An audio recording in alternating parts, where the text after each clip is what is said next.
I'm going to ask you a scary question. It might not seem scary at first, but I'm going to tell you my journey in answering this question. Then you might begin to realize just how scary, transformative, challenging, and risky this question is.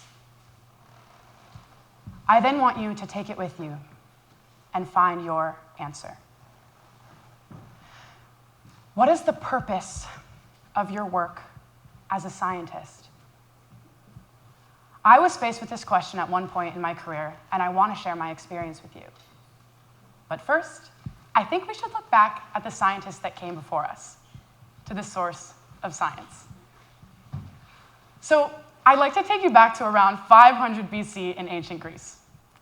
Really imagine you're there. Maybe you're a student. Perhaps you're wearing a tunic and woven sandals. Perhaps a nice brimmed hat for some sun protection. Now, look around and look at your tunicked peers. Really look around. I hope you're all taking notes on your wax tablets. It's a sign of early scholarship. This is the origin of the study of humanities. Followers of Greek philosopher Pythagoras not only studied mathematics and numbers, but what those numbers meant for music, astronomy, and the natural world, interconnecting mathematics, geometry, astronomy, and music. Later, in a more mature Athenian democracy, rhetoric, logic, and grammar became pivotal in civic life. These 7 disciplines form the foundations of liberal arts, a cohesive education to shape a person's knowledge and understanding of the world. At this point, I'm a scientist, but more importantly, I'm a human ecologist. Now, defining human ecology is notoriously difficult, but for the sake of this talk, I'll use this definition. Human, relating to human beings. Ecology, how living organisms interact with each other and their environments. Human ecology, an interdisciplinary study of the relationships between humans and their natural living and non-living environments. Before I began an interdisciplinary liberal arts educational track, I was an engineer. I was an engineer that had a revelation. And that revelation was so great that now I'm a human ecologist. I loved being an engineer, I really did, but there was one piece of the puzzle I could never quite place. I worked on extraordinary projects in aerospace, mechanical engineering, geological engineering, and hydrogen engineering. I was working on and learning high-level mathematics, programming, and design, but the same question kept me up at night. Why am I doing this? It happened while I was studying the results of copper mining in Zambia, South Central Africa. I went in with an engineering mindset, working on a team researching contamination remediation methods. I came ready to analyze mounds of data, to solve problems, to work efficiently, to make my professors and my colleagues proud of me.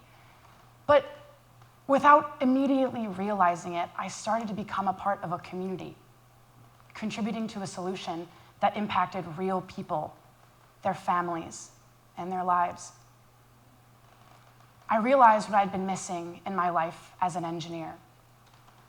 My work, my science, it felt incomplete. Something was missing. And that piece of the puzzle was humanity. People, families, communities, and the art, music, and religion that they consume and create is what gave my science meaning in the first place. And when I became immersed in the communities I was working with and for, it all began to make sense. I was learning from accomplished native scientists, making friends at the University of Zambia, all while enriching my experience with brand new art, music, and religious beliefs. And I soon realized that the point of this research was not to walk in as a Western scientist and come home with every single possible question answered, but it was to learn from those experts in complete science and be a part of something larger than myself. While working on this study, I was met face to face with the humanitarian impacts of large-scale mining in this region of the world. soil and air pollution, birth defects, lead poisoning, respiratory illnesses. I saw firsthand how such a glaringly important resource could negatively affect the lives of so many people. And it was the people throughout this project, my colleagues from the United States, Zambia, and affected community members alike, that brought me to the true meaning of my work as a scientist. I remember the moment like it was yesterday. One of my mentors from the University of Zambia brought my colleagues and I to his farm one afternoon on the outskirts of the capital city. And after showing us his remarkable process of turning organic matter into biofuel, he served us lunch from his farm, and we sat in the warm breeze of Zambia's July. All I wanted to do was talk to him one-on-one, and I finally was able to pull him aside.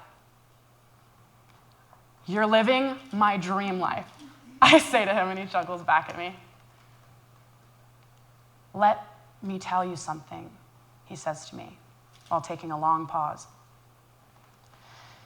He looks at me, and then he looks to the horizon. He looks back at me, and he says something that I'll never forget. "I am so at peace here." I could hear nothing but the breeze whispering through the tall grass. "Have you noticed in the city there is so much noise?" he says. "Fences so high you cannot see the houses.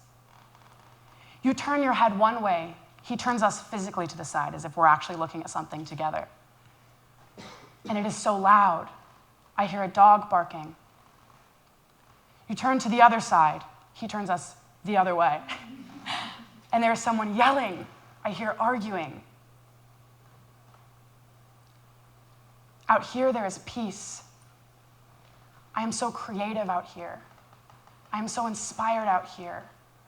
I am so productive out here.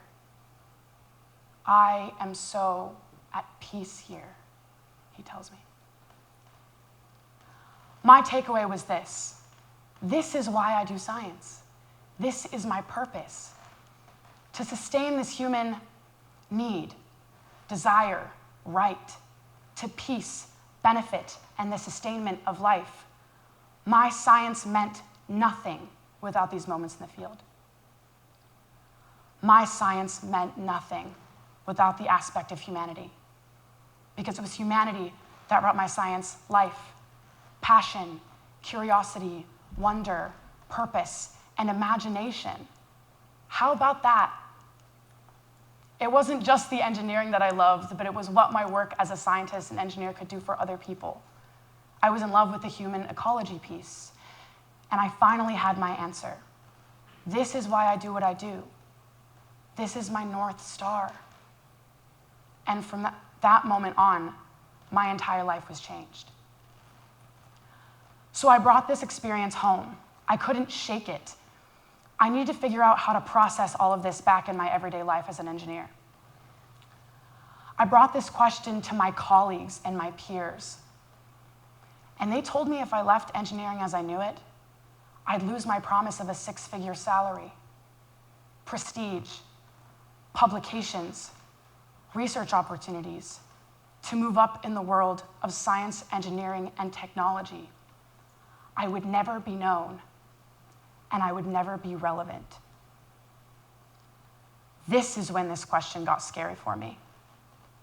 I was met with so much pushback and confusion, but I stuck with it. I decided I wanted to shift the focus of my work, even if it meant uprooting my entire life in order to do it. I soon realized that this is a topic that we should all be talking about. I decided to leave engineering, to study human ecology, to focus my studies on the benefits of real people, their lives, their families, their passions, their dreams, and their futures. I transferred schools. I moved 2,500 miles across the country. I changed my major. And every time I had even an atom of doubt within me about those decisions that I made, I saw the faces of my friends back in Zambia I heard their voices. I texted them on my phone. I remembered the piercing energy of my mentor's demeanor that afternoon on the farm. I even tasted the sweet watermelon and bitter moringa tea from my lunch on that day. And when I remembered what I learned in those moments, what I felt in those moments, my vision cleared. The doubt fell. I want to ask you again, what is the purpose of your work as a scientist? Because this question tugged at the back of my neck, it dug its nails into my skin, and it completely changed my life within a matter of months. This is a deeply challenging question. It's risky, it can be personal, but this is a question that can turn science back toward its origin, its mother, its source.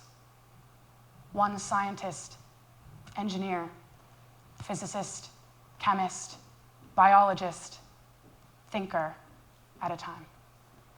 Thank you.